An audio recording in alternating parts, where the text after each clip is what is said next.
and they're just the most interesting video, like particular like tsunamis and dam failures. I'll find myself on that YouTube rabbit hole sometimes, and it's like conceptually you understand like, man, that amount of water, that amount of force suddenly bursting through a dam, that's got to create a ton of damage. But like you don't fully get it until you see it, and it's like giant, like excavator sized, like in a mine, like not normal sized 18-wheeler trucks, like they just get tossed like they're nothing at all, and the people just tiny little specks. It's like that water's carrying rocks bigger than your house.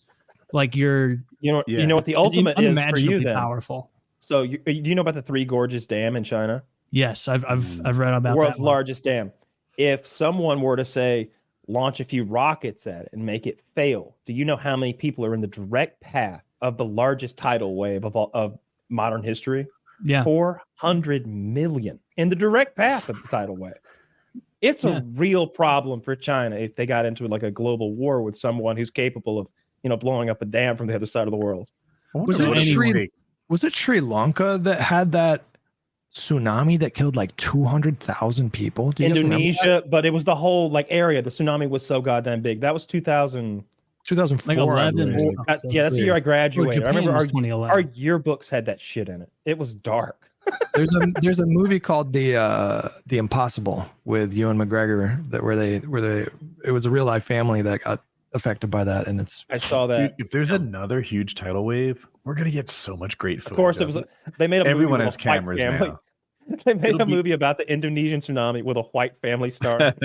Yeah, dude, the videos, like some of the clips, it's from like the Thai tsunami, I think, or maybe the Japanese one, I don't remember, but like you can see people taking like vacation videos, and they're still on the beach, and like it's just a small amount coming in, and it's like a horror movie. You're watching like I know what's gonna happen in like 2 hours, and it's almost too late for you're watching somebody get dressed to go to the Twin Towers almost. You're like, yeah. No, it's when the water pulls back, you're fucked.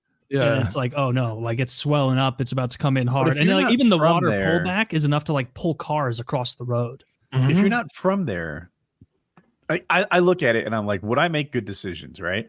Obviously, watching the video in hindsight, I can make good decisions. But if I was there and I didn't know, am I confident I'd recognize a water pullback on some beach I don't normally go to? I would. I would start running because I've seen the movies now.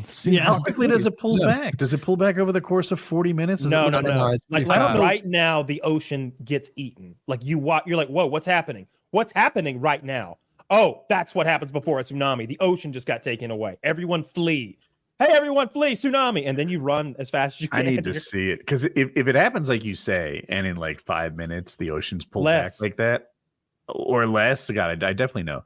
But maybe I'm wrong. I thought it took longer. I thought it took like 40 minutes for the ocean to withdraw like that. No. It's pretty fast, yeah.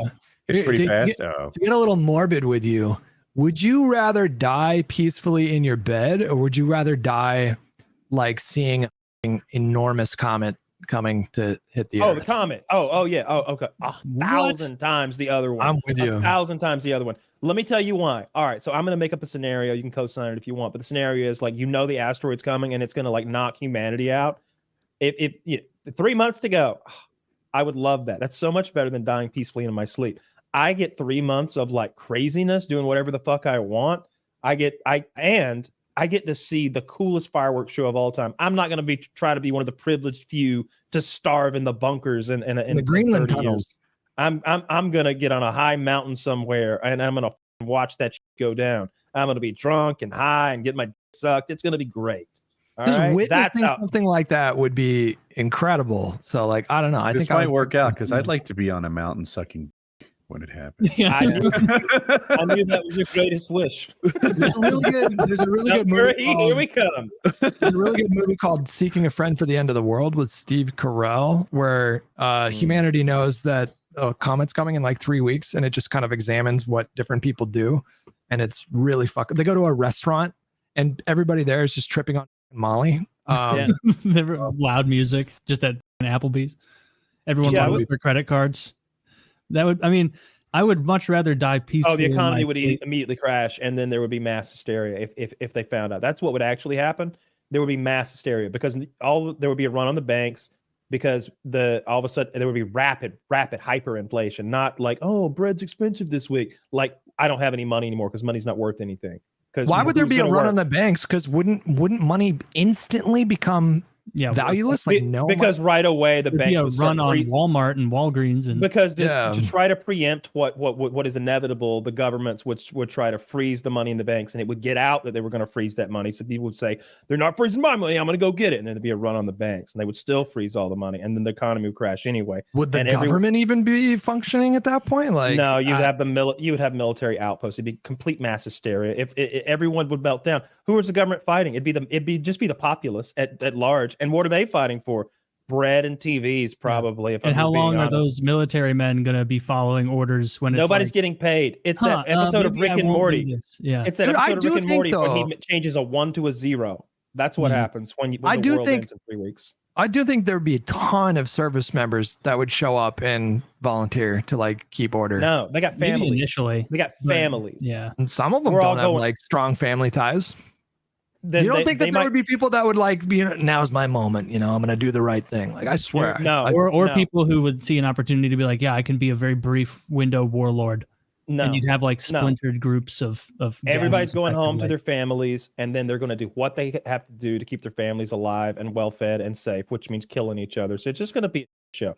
There's not going to be like some military position where it's like, yeah, sir, for king and for the commander in chief and our no, red, white, and blue. It's like the whole world's going to explode in 3 weeks. You're going to go home to your mom.